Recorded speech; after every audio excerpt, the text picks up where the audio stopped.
ჩვენთან არის ღმერთი. ქრისტეს მიერ საყვარელო მამანო, ძმანო და დანო.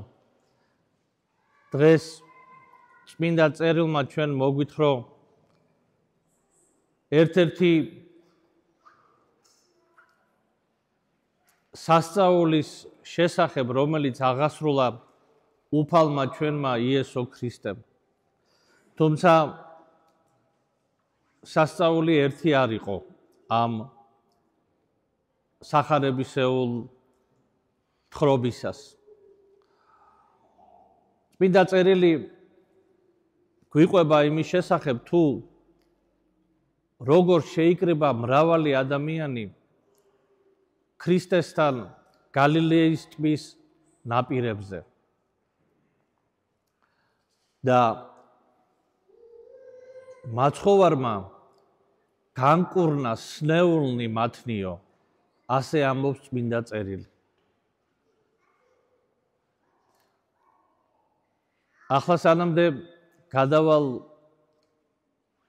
ძირითად ნაწილზე, მინდა თქვენი ყურადღება მივაქციო ადამიანთა რაოდენობას. წმინდა წერილი დასასრულს ამბობს ადამიანთა რაოდენობის შესახებ. 5,000 იყვნენ მარტო მამაკაცები. ბავშვების და დედების გარდაო, ანუ ბავშვებისა და ქალების გარდა. რომ ჩავთვალოთ, რომ ყველა მამაკაცი თქვათ არ იყო შეუღლებული,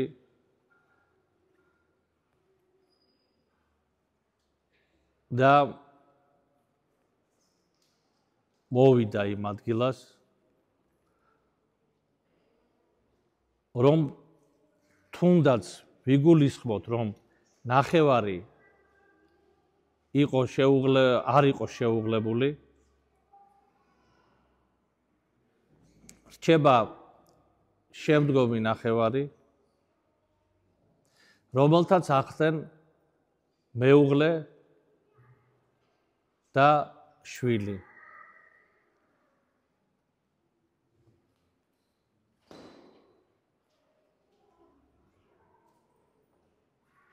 ამ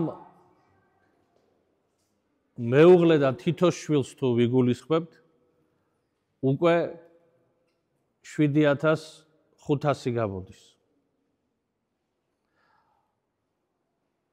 თუ ვიგულისხმეთ, რომ შეიძლება ყოფილიყვნენ ამას კიდე ისეთი ადამიანები, რომელიც ან ქვრივი დედაკაცები, ან და ესეც გამოვაკლოთ, მაგრამ აი ამ თუნდაც ყველაფერი კლებითად წავიყვანოთ, მინიმალური ციფრი არის 7,500. თუ ავიღებთ მაქსიმალურ ციფრს, მაშინ გავცდებით 15,000-საც.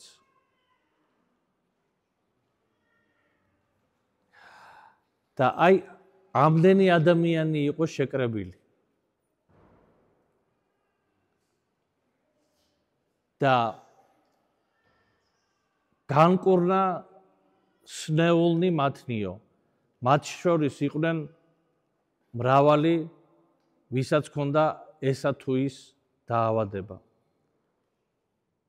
რომელიც ზოგი დამხმარე ადამიანთან ერთად მოვიდა, ზოგმა შეძლო თავისით მოსვლა, მაცხოვარმა ყველანი განკურნა. და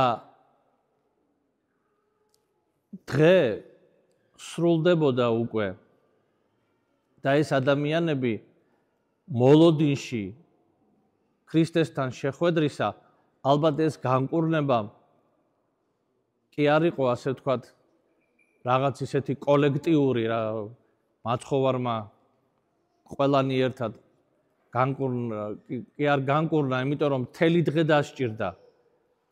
სავარაუდოა, რომ მაცხოვარი მიდიოდა ყველა სნეულთან.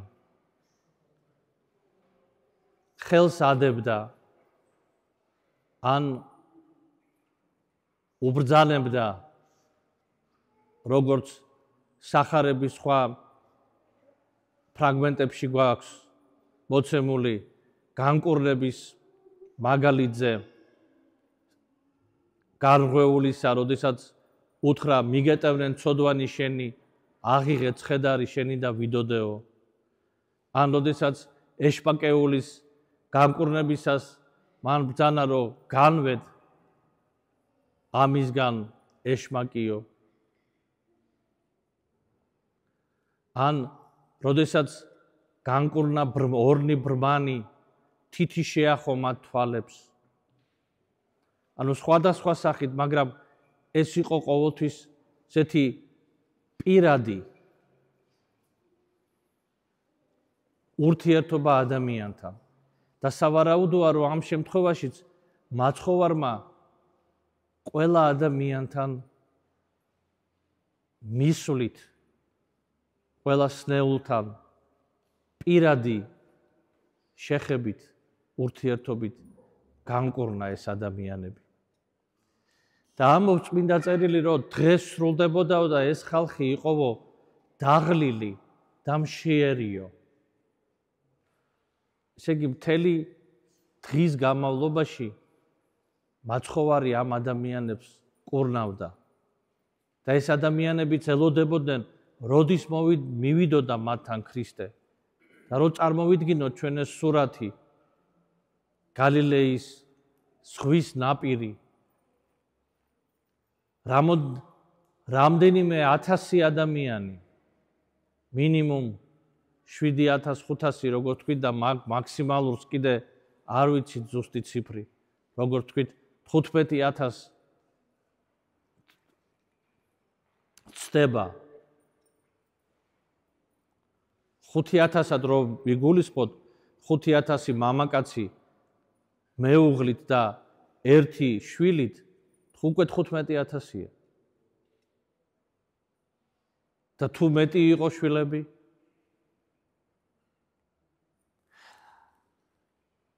და აი ეს ადამიანები, დაღლილები, უჭმელები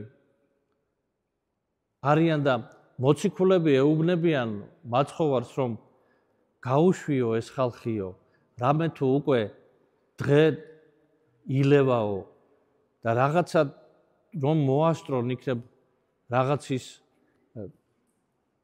მიგნება საკვების და მომაგრდნენ. მაგრამ მაცხოვარი სულ სხვაგვარად საპირდაპიროდ ეუბნება მათ. თქვენ ეცით მათ ჭამედიო.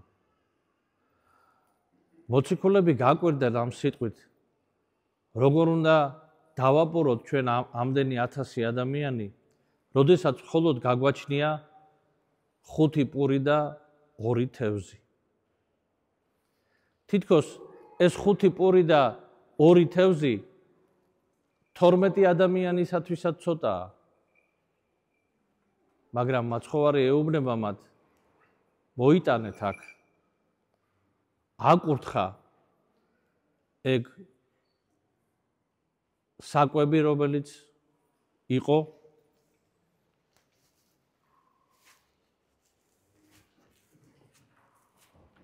გატეხა და უბრძანა მოციქულებს, წადით და დაარიგეთ. და აი მოციქულებმა ჩამოუარეს ყველა ადამიანს, ყველასათვის უნდა მიეწოდებინათ, ყველასათვის ლუკმა უნდა გაეტეხათ. და ყველას ეყო და გარდა ამისა დარჩა კიდევაც და აიღესო 7 გოდორიო ნამოსრევი.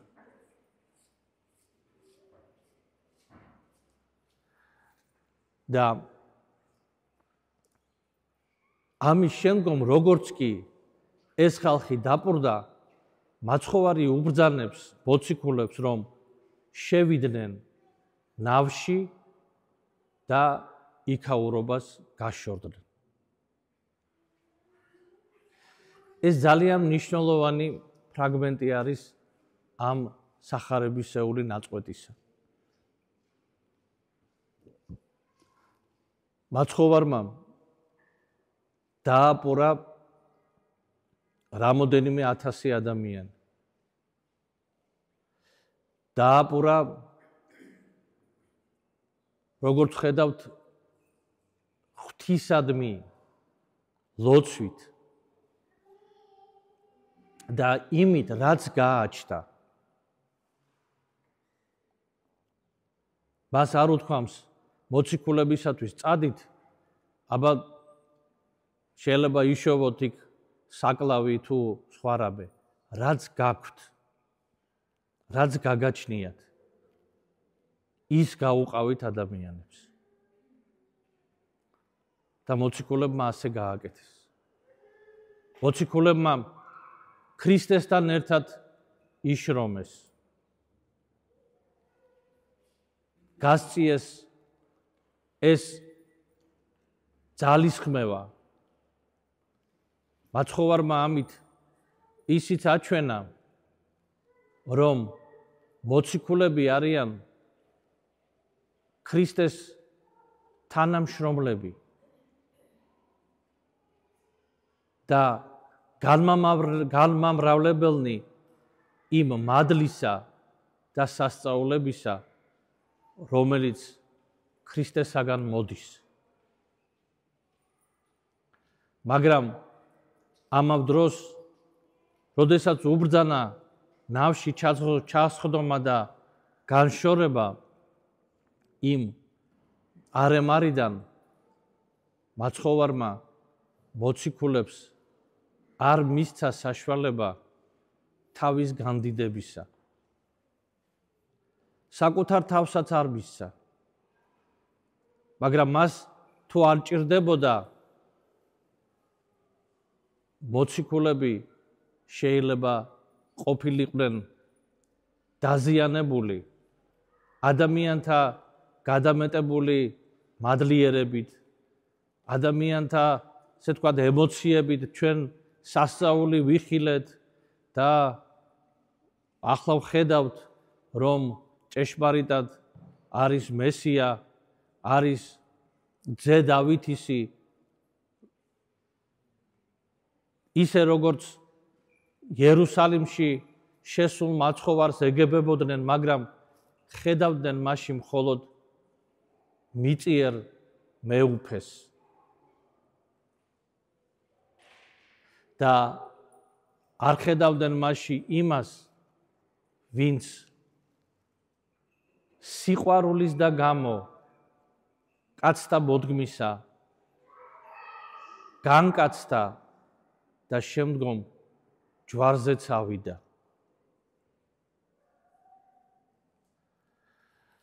მოციქულებიც ვერ ხედავდნენ მაცხოვრის ჭეშმარიტ სახეს.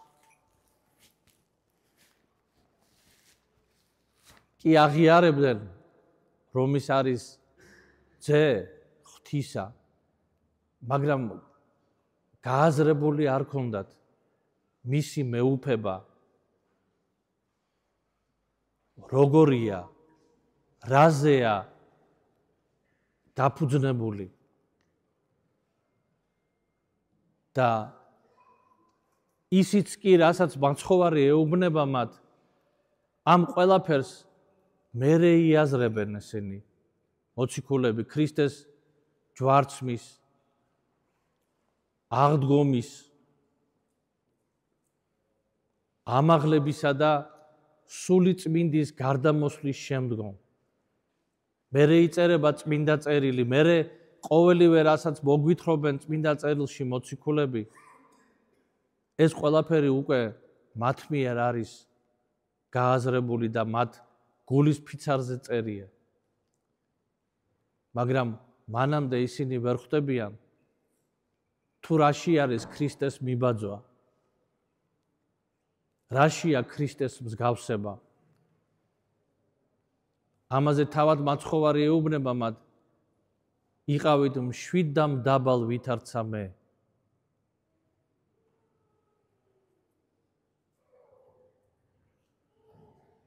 რაშია ქრისტეს მსახურება, როდესაც ეუბნება მოციქულებს, რომ მე თქვენმა მოძღვარმა ფეხი დაგბანეთ თქვენ და მით უმეტეს თქვენ ერთმანეთს უნდა გაუწიოთ ეს მსახურება და ვინც იყოს თქვენ შორის მაღალ, ის დამდაბლდეს, ხოლო ვინც იყოს თქვენ შორის მდაბალ, ის ამაღლდესო.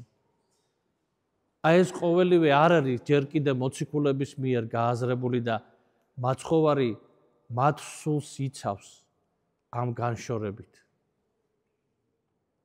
ამას ხედავთ ჩვენ წმინდა მამების მაგალითზეც, როდესაც რომელიმე წმინდა მამას სახელი გაუვარდებოდა, როგორც მოღვაწეს ან სასწაულთ მოქმედს, ის ღირსი მამა ტოვებდა თავისი მოღვაწების ადგილს და გადადიოდა უფრო უდაბურ ადგილას. რამე თუ ქებას, შესხმას, ხოტბას აქვს სამწუხარო შედეგი. ის ადამიანში ბადებს პატივმოყვარებასა და ამპარტავანებას. საკუთარი თავით ტკბობას, თავმოწონებას. აი როგორ არის განსხვავებული ქრისტეს სულისკვეთება ძვირფასო ძმანო და დანო ადამიანური შეგნებისგან, ამ წუთისოფლის სულისკვეთებისგან. მით უმეტეს ჩვენი დროისა. დღეს მოგეხსენებათ, რომ აი რეკლამა რასაც ქვია. რეკლამა პირდაპირ, ესე იგი, ყოველივესი არის ეს საგანი თუ პიროვნება და ადამიანი. ყოველი საკუთარ თავს უკეთებს რეკლამას. ამბობენ ამას, ეს ბაზარია ასეთი, ბაზარზე ასეთ ჩვენ თუ არ მოვიქეცით, სხვანაირად ესე იგი წარმატება არ გვექნება, კონკურენციის წესია. ეს არის კონკურენციის წესი კი არა, არამედ სულისკვეთება წუთისოფლისა. რეკლამის მთერი, ასე ვთქვათ, სასწავლებლებია, ფაკულტეტები, როგორ უნდა გაუწიო რეკლამა, როგორ უნდა მიაწოდო, როგორ უნდა, ესე იგი, შექმნა, ისე რომ ყურადღება მიიქციო.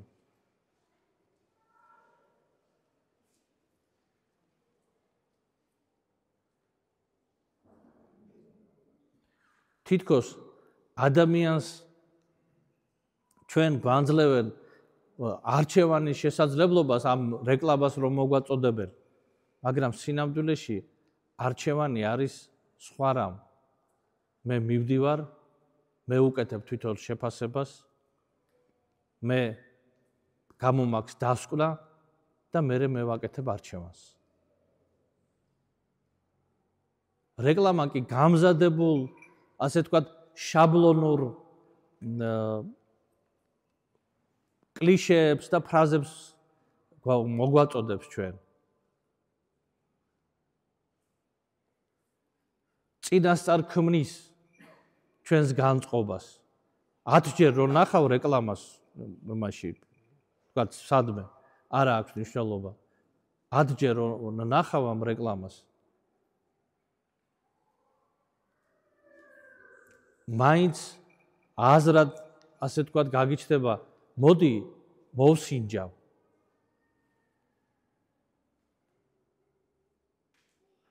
და ხშირ შემთხვევაში ამისი გამოცდილება ალბათ უმეტესობას გვაქვს, მერე როდესაც მოვსინჯავთ, დავრწმუნდებით, რომ ყოფილა უკაცრავად, აი ესე იგი, ხელშიც არ უნდა აგეღო და არც უნდა გაკარებულიყავი, ესე იგი.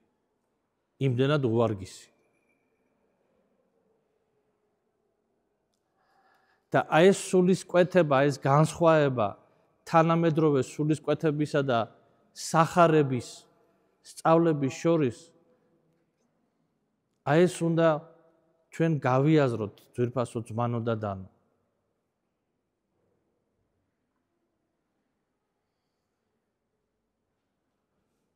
თუ დავაკვირდებით ის რაც მართლაც ხარისხიანია, იმას მინიმალური რეკლამა აქვს. ის თავს არ გახვევს, არამედ თითქოს შეგახსენებს. თუმცა ესეც რა თქმა უნდა გარკვეული ის არის, ასე ვთქვათ, სარეკლამო სვლა.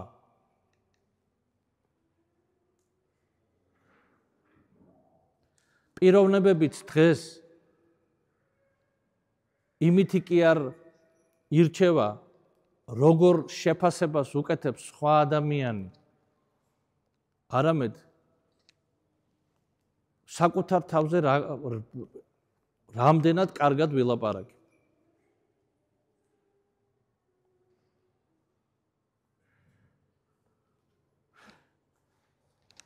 გახსოვთ ალბათ ძალიან კარგი მსახიობი იყო საქართველოში ჩანტლაძე და მისი მინიატურები. იქ ერთი მინიატურა იყავი, აი მე, ესე იგი იმ დროსაც კი ეს მე და საკუთარ თავზე საუბარი ესეც დასაცინი იყო ჩვენ საზოგადოებაში. სასირცხვილო იყო. დღეს შეიცვალა.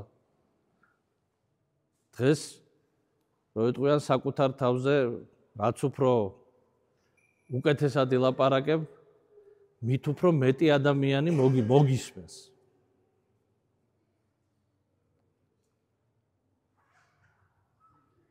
იმიტომ რომ მე იმათაც ეძლევათ შესაძლებლობა საკუთარ თავზე ლაპარაკისა.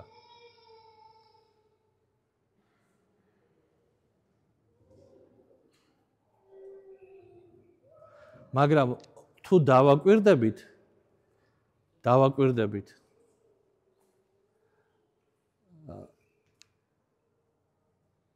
და ვისაუბრებთ მიღწევებზე, ნახავთ რომ შეფასების გაკეთება ყველაზე მნიშვნელოვანია და ამ შეფასებას სხვები აკეთებენ და არა საკუთარი ლაპარაკი. ნებისმიერ რაღაცაში ტექნიკურ მიღწევისას აკეთებენ ამის ჩვენებას და მე მხოლოდ და მხოლოდ მრავალი ტესტით და გამოცდილებით ხდება მისი შეფასება. სპორტსმენები რო ავიღოთ. არც ერთ სპორტსმენი არ იძახის, რომ მე ასეთი ვარ, ისეთი, ესე იგი რკინას კბილით კვნეთ და ასე შემდეგ. უყურებენ მის მიღწევებს, რეალურ მიღწევებს და მერე ხდება მისი შეფასება. და სხვა მრავალიც ნებისმიერი ნივთი ფასდება გამოცდილებით. მაშინ რატომ ხდება რომ რომელიღაც დარგში მარტო საკუთარ თავზე ლაპარაკი არის, ესე ვთქვათ, მისაღები და მოსაწონი. რომელი დარგი არის თქვენ თვითონ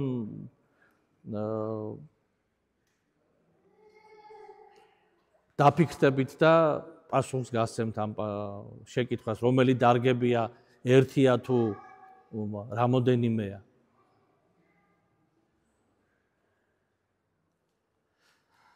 ყოველ შემთხვევაში ძვირფასო ძმანო და დანო, ჩვენთვის ეკლესიის წევრებისათვის ხილული უნდა იყოს განსხვავება წუთის სოფლის სულისკვეთებისა და სახარებისეული, ქრისტესეული სწავლების სულისკვეთების შორის. ჩვენ ამის მიხედვით შეგვაფასებენ, რომელი არჩევანი გავაკეთეთ.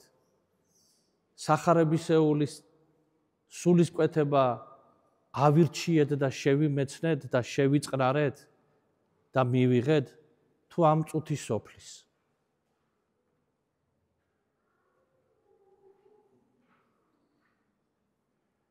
აი ყოველ ჩვენს ქმედებაში,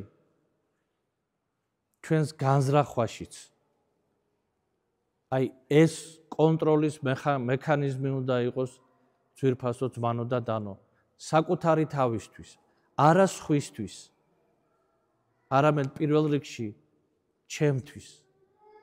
მე შემაფასებს თუ არა ქრისტე როგორც მისი ოჯახის წევრს და შემაფასებს არა ზუსტად მეთი, არამედ შემაფასებს ღვთისა და მოყვასის სიყვარულით. არამედ ჩვენით.